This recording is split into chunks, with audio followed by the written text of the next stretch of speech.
Hey guys, today in this video we are talking about some OG manga lore. I recommend watching my first video about this so you get more context. I have decided to make this a little funner by breaking parts of the lore down in an iceberg of 5 parts. The top being silly facts or just little tidbits that has to do with it slowly turning into more darker and serious facts. I will give trigger warnings before we get to those parts because the other icebergs don't mention any of the following topics, so with everything finished, let's go. The original creator. Sorry to ruin your guys' reputation about me, but the original story and the concept of this story was actually not by me. We will call this person Paper Bag BC. That was his persona when I talked to him. Paper Bag had this idea and asked me and a group of people, some of these people being me, Cinnamon, and Starlight, to all collaborate with him. During this time we all did a lot. We made comics, drawings, and animations about the characters. But almost a year later, he decided to give up on and give it to someone else. Everyone didn't really want it, so I decided to keep it to be my passion project, now bringing me here thanks to people like you. Thank you. The first known drawings of the characters. So this may not really be a big deal, but since these were from a few years from now, it's hilarious to see the old and current ones side by side. I was originally going to show you the drawings, but I currently have none of them. So I'm going to just show you them on the footnotes video, but here is a picture of Og Zeniko and a few of Og Alex just to hype you guys up.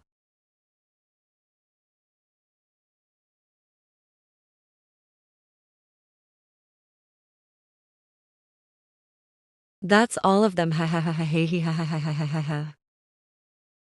It's an armadillo. You may be wondering, what does this mean? But you saw my Pookie Cinnamon's comment on the first video. It gives you a hint. For context, in the Og manga we gave cursed nicknames simplifying the characters. Zanako's was Groundhog because people mixed up his Beasterian form as a groundhog. Alex was called a clown because she worked at the circus. Usagi was called emo because of her personality. Satoya was called a Demon Slayer wannabe. It wasn't used in the actual document, but at the least I just said it because his uncanny skills from his katana would probably make him a demon slayer. And this brings us to Tulin. He actually had a completely different character design and named, which was Seth, but I will mention him in a future episode, including more things in a footnote video. But we called him a buggy wannabe. For anyone who didn't watch One Piece, not even the live action, I only watched the live action during that time, don't feel guilty. There is a clown called Buggy and he can break down his limbs with no injury, and that was just Seth simplified. Locke was also made during the same time Tulin was, but unfortunately he had no different version from a different universe. Our silly CapCut edits. On to our next layer, which has no trigger warnings yet. We will start with our silly edits. So basically 1 p.m. on Saturday I was bored and I decided to use some templates on CapCut and make some videos and send them to Cinnamon. Soon me and Cinnamon were sending each other CapCut edits or just videos referencing the characters. And here was a few by Sin.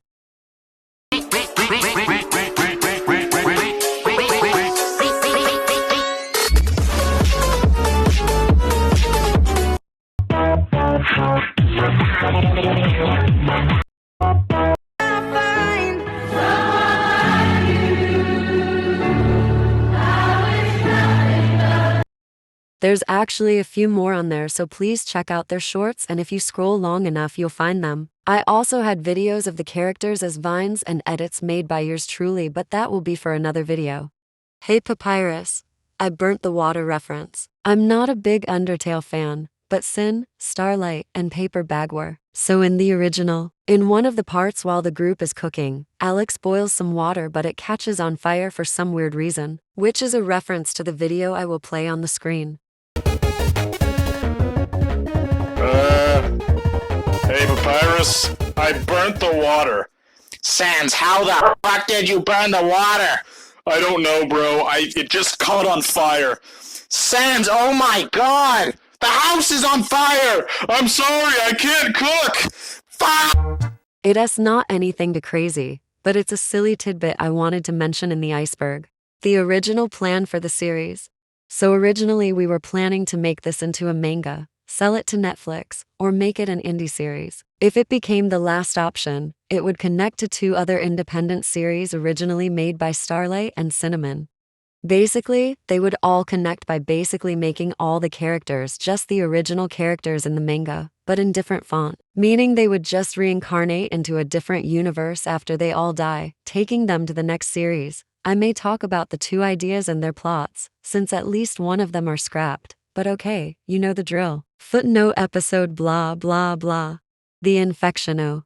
So as I mentioned earlier, we treated our baby project like it was a fixation we all liked. We made animations, memes, drawings, and last but not least, ows. Well, at the least me and Cinnamon did Sin made an Infectiono. For the backstory, here is my simplified explanation. Basically, the world is taken over. Magic. People could be consumed by someone's magic abilities, turning them infected. Magic zombies were chasing Alex and a character I haven't mentioned yet. Her name is Nugget. She is Nugget's pet axolotl. I forgot to mention her, but she was a side character and she will be important for something else later in the iceberg. So anyways, they are being chased by zombies and Alex gets infected. Nugget tries to tell the others, but she was overtaken by the magic, also turning Usagi infected. Zanako and Satoya survived, but Satoya was bitten. Luckily, he can restrain the infection using technology. But now the duo has to find a cure before it's too late. Here is a little animation she also did. Please don't be hateful over it, BC. This was from a few years ago and her newer content shows that she significantly improved on her work. お前たち、唐揚げにゃ何つけて食べるんじゃマヨネーズと答えたら解放するここから聞かれどもマヨネーズと答えるのなら人見マヨネーズ唐揚げにはマヨネーズについていますそうかつまり君はそんなやつなんだそうなんだわおなほどきなさいなよいよい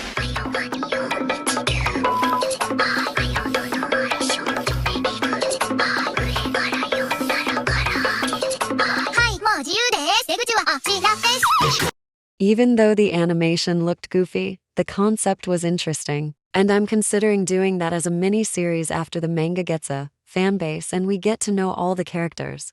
The group learns about the fandom comic. So a few years ago I had a little idea for a comic, basically Alex, Usagi, and Zeniko goes on the internet and looks up themselves and get traumatized. This was meant to reflect how a significant amount of fandoms, especially independent shows, games, movies, etc., like the amazing Digital Circus, Undertale, and many more. These cool things end up having nusww art of their characters from the fandom and getting sayized.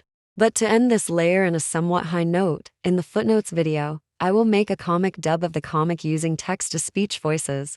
Even though the text is read, these weren't that bad but could be a little crazy to say the least.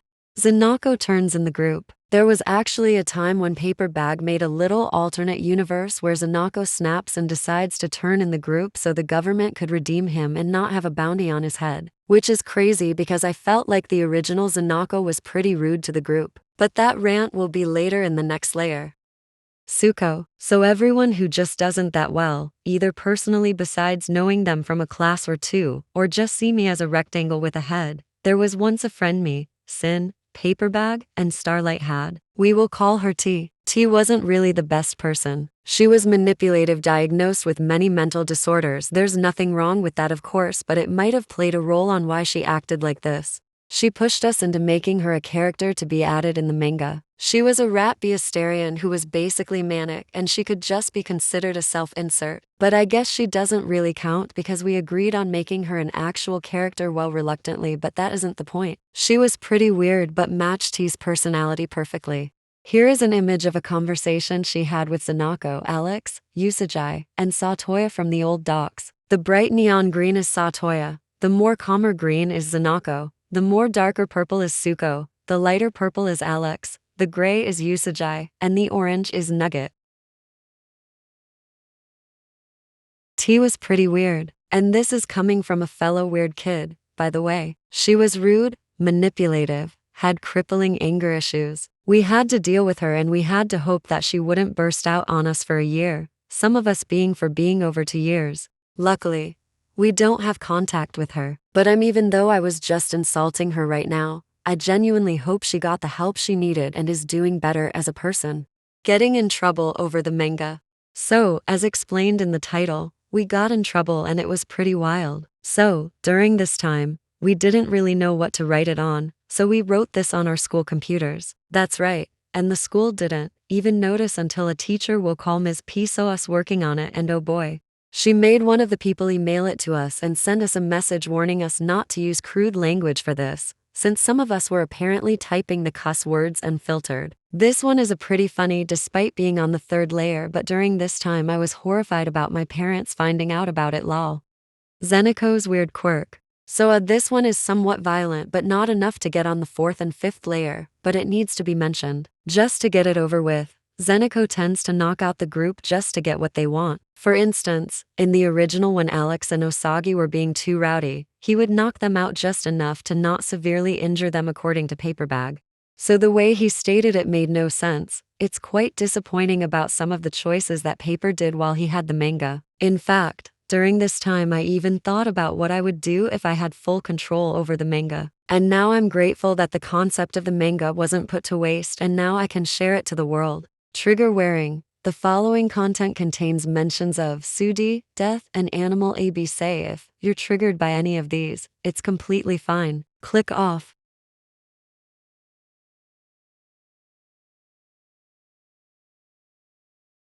Zanako's villain arc. Yeah, you heard me correctly. He had a villain arc. It's pretty obvious who was the actual main character was in the original, let alone the fact Paperbag made him originally. Just to dumb it down, there was a sword the original series that was very overpowered but that corrupts the people who use it. Zanako takes hold of this blade, still giving him the urge of justice to help Beasterians, but to an extent where he becomes violent, which should be your last resort when it comes to that. Eventually the rest of the group breaks the blade, breaking the curse. After that, he reflects on his reasons of why he wants to give justice to people. Afterwards he is more nicer, which while typing this script is a good idea, let alone the fact I'm making him an attempted villain arc, but you guys will probably understand how I will use my original idea and his old one together when I make the series. The original characterization. This may look silly and you're wondering, why would this be on layer 4? But a few months ago when I recovered the manga I was horrified that me and the group said these things and I noticed me and other people threw their biases over the other characters, one being against T. Hell, Sin and I were actually not good friends until we started teaming up against T, soon forming us an actual friendship not basing of hating someone. Which I'm not proud about, but I'm glad I have her and Starlight as friends for a few years now. But getting to the point, the characters were all simply against each other unless it was teaming up against someone, and it breaks my heart knowing I and others acted like this to each other and I didn't even notice until I reread it now. But to summarize it, Zanako tended to be even ruder and being more violent, like grabbing people's necks and running while doing that. Osagi seemed to be a sociopath and I didn't even notice coming from her writer and creator. She was passive-aggressive, didn't really care for anyone else, and was very violent too if she didn't get what she wanted. Basically Nicole from Class of 09 in a different font and possibly the original her, because I don't think that game released when I made Usagi. Satoya Starlight's character wasn't that bad, but he was somewhat indirect with his feeling by masking it. Funny thing is that Alex Sin's character, by the way, was probably the only character that was approachable. She was loud and hyper, especially about cheese. But then again, if you walked up to any of them, she would probably be the least violent or rude to you. Zanako's body count. This was just another thing that Paperbag made up from the top of his head, because he tends to think of a lot of series ideas from being an avid gamer and anime watcher, but he tends to scrap them, causing him to give them to other people just like me. But anyways, he stated that Zanako had a body count of, I believe the number to be 3,000 something and a half, which was crazy. And he said that one of them counts as a half because he caused someone to be split in half, which is messed up and also makes no sense, but I'm not continuing that any further. Usagi's Sudi attempt. I feel weird explaining this one, but as you guys know, Usagi had depression, and this was canon. Also, in the original, in one of the arcs where she's alone with only Zanako and Satoya, she convinces Satoya to close his eyes for a few minutes and then she is caught in the act from Zanako. Usagi explains why she is doing it. And do you want to know how he deals with it? Let's see which one he chooses. A. Give her a valid reason to back away from doing it and check up on her afterwards. B. Tell her to do it because you don't care about her. See, knock her out so you don't lose your gunman because you see her as nothing but a servant and a weapon, causing her to conveniently forget her trauma, not making her want to do it, and not resolving to a healthy conclusion about mental health. If you chose C, you're correct. Unfortunately, looking back on this, I was speechless. Who would have the mentality to resort to that? I don't know what he was on, but whatever it was, get me away from that because I cannot emphasize how he thought that was a decent conclusion. The real ending. So when I was working on this with my friends, Paperbag stated that everyone will probably die. But the part that hit me was the fact that Alex would be the final one that would die. She would spiral, resorting her to hallucinate and jump off a cliff after seeing one of the characters where she was going to jump. Honestly, hearing that broke my heart. Alex was the light of the group. No matter the hardship, Alex would always be supportive and try to make everyone happy. So hearing that ending kind of made me feel bad. The person who made their ox get bombarded with trauma at the time, which was a start to soon lay off with the trauma unless of special occasions. Before I end this video, I want to say a few things. Even though while I was talking in the whole video about how Paperbag was a bad creator, please don't depict him as a horrible person. He was funny at certain times and he had many great ideas that I will use because at the end of the day, he was a creative person and we were just kids who wanted to escape from our boring lives and be famous. If you like this video, please give me a little thumbs up, and if you're interested in more lore content or just my little series, please subscribe. And to check my community page for updates, sneak peeks, and polls, or not, no pressure. Bye.